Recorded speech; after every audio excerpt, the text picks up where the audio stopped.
Greetings and salutations, friends. Thank you for checking out Episode 1 of Flare, the Empyrean campaign.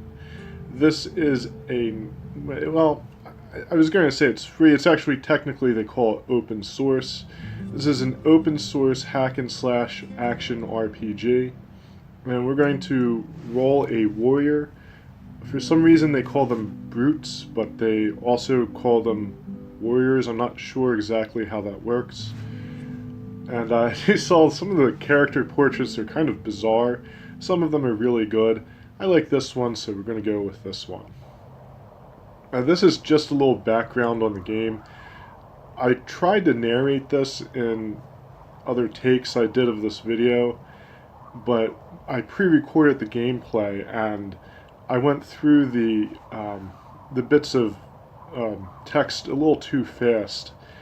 So basically what happened is that the world was conquered by monsters or demons or something, and humans built this floating city called Empyrean. Unfortunately, things are going very badly at Empyrean, and a lot of people are getting exiled because of social and economic strife, and they're getting sent back down to the surface. Some people seem to leave voluntarily. I'm not sure why, but it's you know, it's an interesting basis for a story. Usually you're trying to stop the world from being annihilated. In this game, the world's already been conquered by the monsters, so I kind of like how they did that. This game's very stripped down and I guess you could say generic, mostly because when they developed it, they were developing the game engine, and I think they want people to make games using the engine, so the actual game itself is an afterthought to some extent. With that said, it's pretty fun. It still manages to be a decent game, and I really hope people use this game engine to make games, because I would love to play them and I'd love to have them on this channel. You don't really get a whole lot of open source hack and slash games. So, and of course, if you want to download this game and play it yourself, you can just look up Flare RPG or Flare Action RPG or Empyrean Action RPG and you'll find the download for it. I also hope that the developers add more to this, because I've been playing it for like a few hours and I think I'm like halfway through the game. It's not very long at all. So this is, I guess this is the town. I'm not sure. Everything's very straightforward, so I'm supposing it is, though. So we talked to this chick here, and she needs to find a dude named Crolin who mines gems and disappeared. And so we're going to go look for him. That's our first quest. There's several quests in this game. They're all very simple, straightforward Diablo 1 style quests, I guess you could say. I mean, you might remember that I did Diablo Beelzebub a few years back. Well, this is very similar to that game in some regards. Of course, Diablo Beelzebub is actually a mod of Diablo. But if you're looking for something on my channel that's similar, that would be it. So we're going to go in this strange cave here.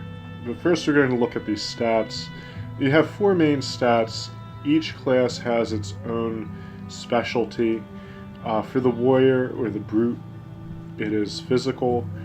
For a mage, of course, it would be mental. And for the ranger, it's offense. And everyone should have some defense. In fact, I've gone further in the game than what we see in this video.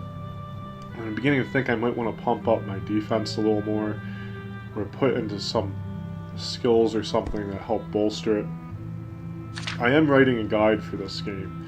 So that's our first skill, or our second skill, excuse me, that we're going to learn. That's a shield bash, and we also have quake. These are both kind of stun and knockback abilities. And they're fairly potent against groups. I'm pretty happy with the way the character's turning out for the most part. I will say that It's not really as effective as I hoped it would be, but that's kind of how life goes. Like, everything about this game is a big unknown to me. No one's written any guides for it yet, so I'm beginning to think maybe my guide will be the first one. This is, being an open source game though, like, how much do you need guides? Like, I guess people think you can just go in the libraries and look at it, at how the mechanics and all that work. Of course, not everyone knows how to do that. Probably easier to just look at a guide, so that's kind of why I'm writing it. And these are just some examples of the skills in the game. And let me know if you guys want to see me do the other classes for this game, because it's really not that long of a game. So playing through as a sorcerer or mage or whatever the hell they call it wouldn't be too hard. Now this talks about how to get back into Empyrean. And basically what you do is you have to find grave blooming. And later on we're going to talk to the apothecary in Perdition again, and he'll explain all that stuff. But for now we're going to slaughter some zombies, because this is an action RPG and that's what you do. Zombies and goblins. I always, I kind of think it's strange that these things would hang out and coexist together. Because goblins are not undead. And, I kind of think that the zombies would want to try to eat the goblins. Or maybe even vice versa. Like, I would more expect to have areas that might be occupied by zombies and those that might be occupied by goblins. Just a little thought there, though. Maybe there's something I don't understand about goblins. Of course, we don't know why the world is like this exactly anyway. Maybe there's some kind of dark lord who controls everyone and says, okay, zombies, you can't eat the goblins. And up here is Krolin's mine. You might notice that the damage we do pops up different numbers, sometimes, or different colors, excuse me. Sometimes they're white, sometimes they're gray, sometimes they're yellow. One of the things I like about this game is that it has partial blocking, or partial evade. That's the gray numbers. And I think when something partially blocks damage, it's actually cutting it by 50%. That's what it seems to be. Interestingly enough, it even applies to magical attacks as far as I can tell. Of course, critical hits, you probably know what those are if you've played any kind of RPG.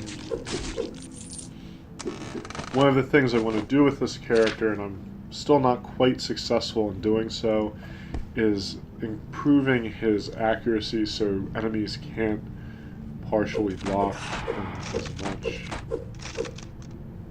Fortunately, he doesn't miss. Like, I've actually experimented with a few other builds and stuff, and as like the game went on a little bit, they started missing somewhat frequently. I would say maybe 1% of the time, which is enough to be a problem in a game where it seems that if you have a decent amount of accuracy, you always hit. So we got Krolin's key in his emerald. That big skeleton was Krolin. I guess he just didn't do very well with his mining business. Apparently he wasn't very good at defending himself against level 1 enemies here in the overworld. I don't know why he would have so much of a problem though, because, I mean, they seem to have a camp and all that set up. Like, they seem to be doing okay, so who knows? Like I said, it'd be interesting to see exactly what happened to this world to like drive it into chaos. And everything respawns when you come back to an area. In fact, like, I might actually do a little bit of grinding on this first character. It's not something I like doing in action RPGs, but all things considered, it's probably a good idea. I want to try to get to the highest level I can with this guy so I know how many skill points you're going to get, how many stat points, excuse me, losing my voice there, excuse me, how many stat points you get and all that stuff. That was a wandering treasure ring we just picked up that increases the amount of stuff that gets dropped. I'm not exactly sure how that works, but I think it's like a straight 5%. So you're getting 1 in 20 more items dropped now. And if this video sounds a little bit different, I'm actually in my shed. I was kicked out of the house and put in the shed, but not really. I haven't done anything to warrant that.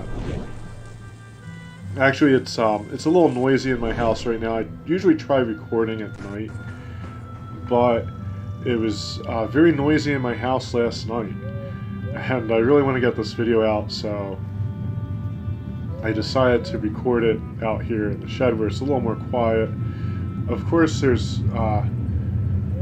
airplanes and shit going overhead, so that would happen. That would be my luck. Not a whole lot of soundproofing in a shed, I guess. So this is just the apothecary explaining why he, or how to do the grave blooming, and basically you need to get the grave bloom. The grave bloom. You need to find that. Then you need to find some kind of special knife or something. And then you sign your name in the book and blood, and you get to go home.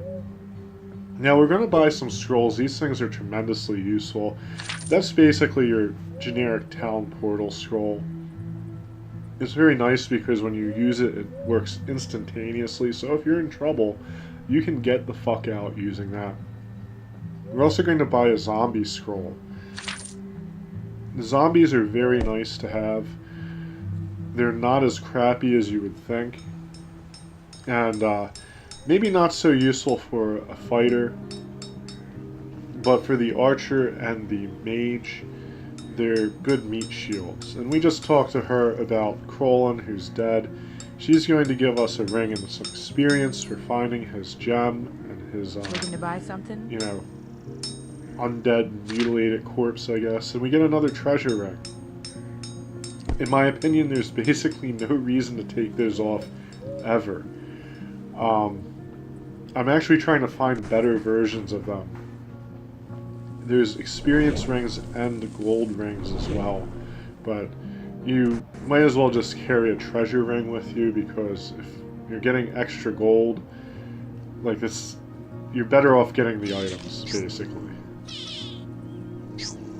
The shops here aren't too useful. I'm just watching the zombie fight.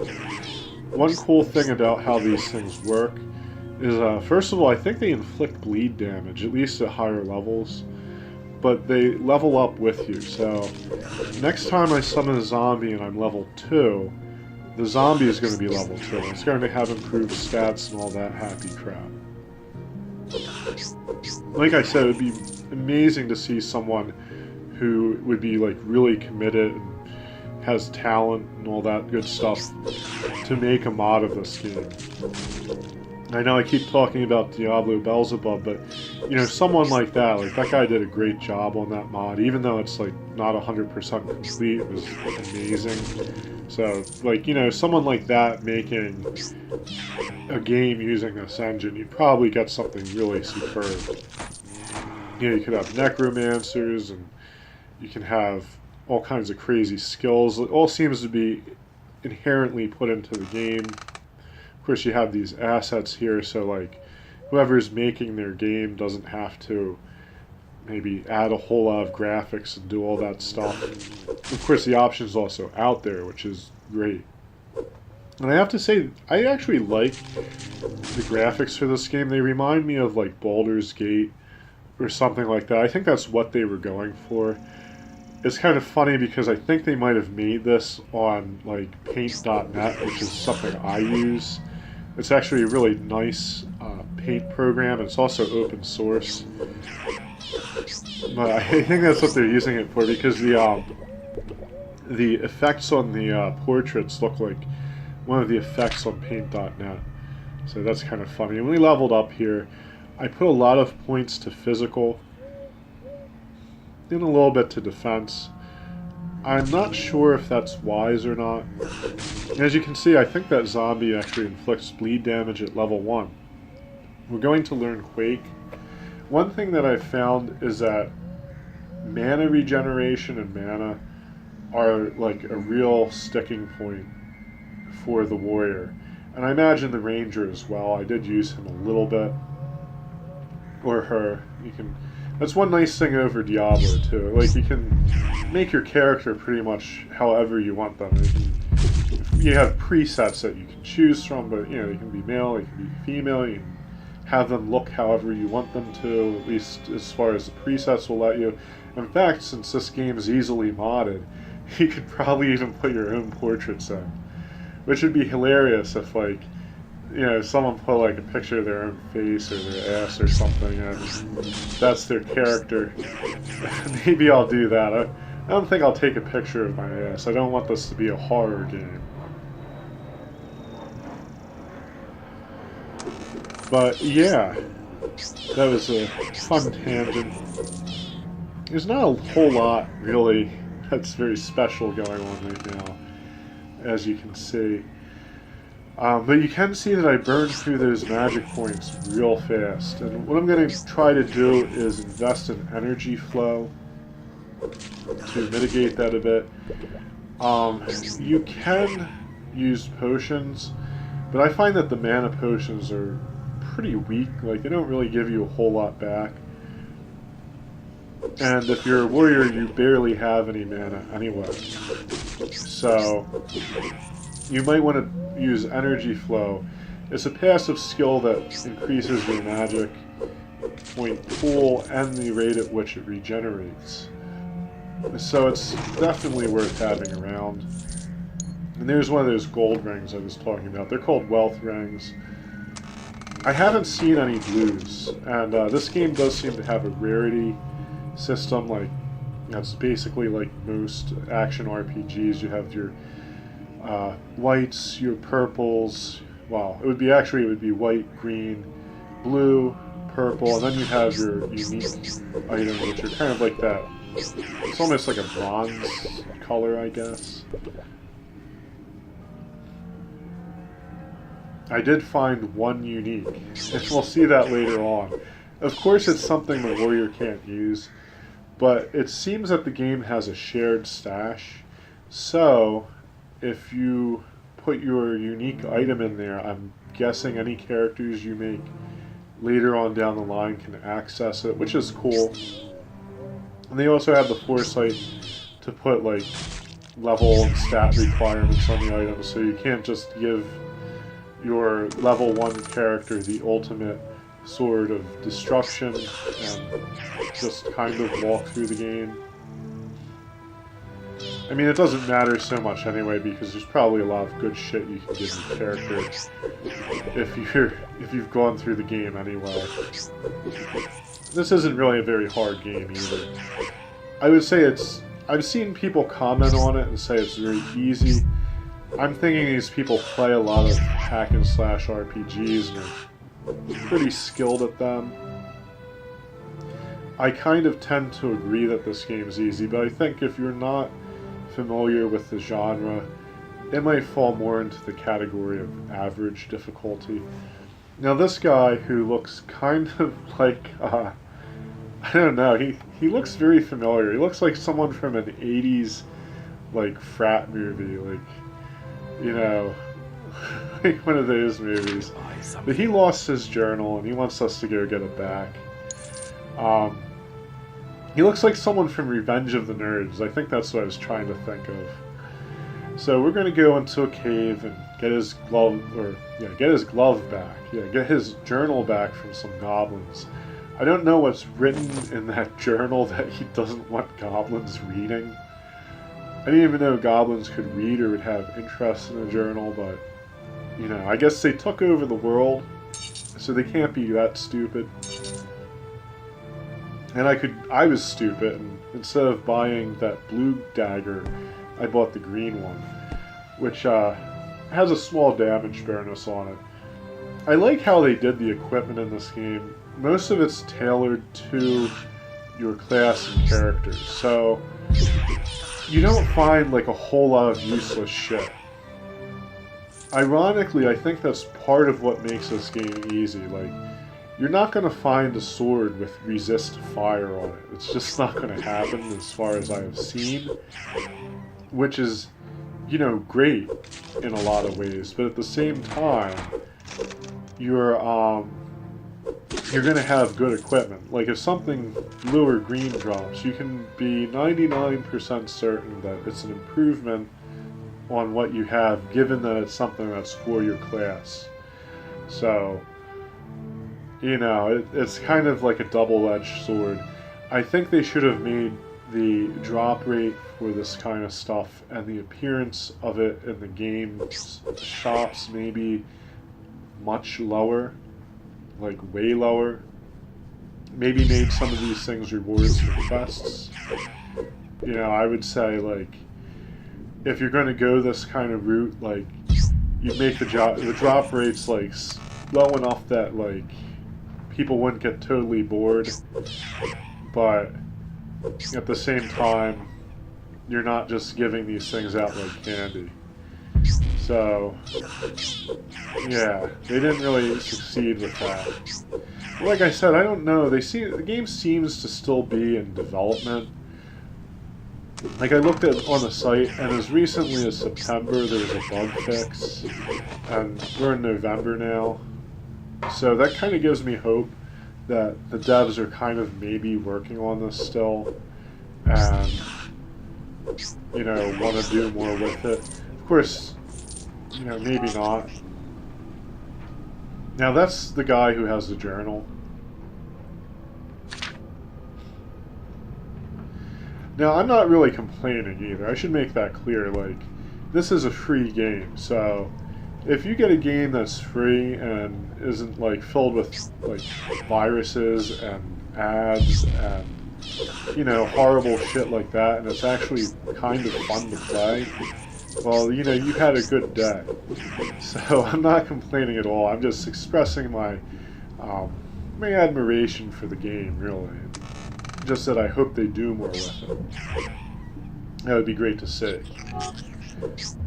And, yeah, so we beat the shit out of this guy. I actually fought this guy with the Magician, and this is also one of the things where I think that maybe people talking about the difficulty of this game are coming from a different angle, because I feel like the Warrior is the easiest to play as, because I fought that guy with the Magician, and it was a little bit tougher. Like, I ran out of mana, I had to start scarfing potions, I had to run from him because I didn't really have a whole lot of defense and HP.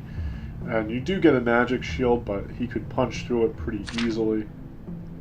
Now, of course, the Magician can be very powerful in his own right, but usually in these kinds of games you have to kind of build them. Usually they don't start out all that great, or if they do, it doesn't last long. When you get to the middle of the game, you're maybe struggling a little bit, or you have to just plan things out very carefully. I was looking at the regeneration rates there, because I was trying to understand how that works, because they just give you a flat number, and it's like, well, what does that mean? Mana regen, 25. Well, 25 what? Like, but it's really simple, which is another thing I like about this game. It's just 25 per minute. Like, I was actually timing it and did the math on it to figure that out. So, you know, like, when you're getting 60 mana regen, you're getting 1 point per second. So this guy's happy we got his journal back. And he's just going to give us a little gold experience. And unfortunately, that sword I want is gone. So, you know, we're just going to have to deal with that. We'll find much better stuff later on anyway. It's not really a big deal. That's one thing I've had to break myself of. Like, I've always been the type of person, I'm always trying to upgrade my equipment. Always. Like, even early on in the game, and I always kind of would try to stick to certain, like, items and stuff. And honestly, that's really not very wise in this type of game. You really just want to try to have certain things by the end of the game. If you're playing through the, and this is, usually these games have difficulties where, you get to level 25 and you can do medium difficulty, and then you get to level, I don't know, 35 and you can do hard. So usually for that, you just want to have stuff where you can survive on the next difficulty. It's usually what your goal should be. And early on, you just try to get what you get. But I always try to stick to certain things, and it really doesn't work out for me. If you've seen my Diablo Beelzebub videos, I really struggle to find items because I'm so picky about what I want to use.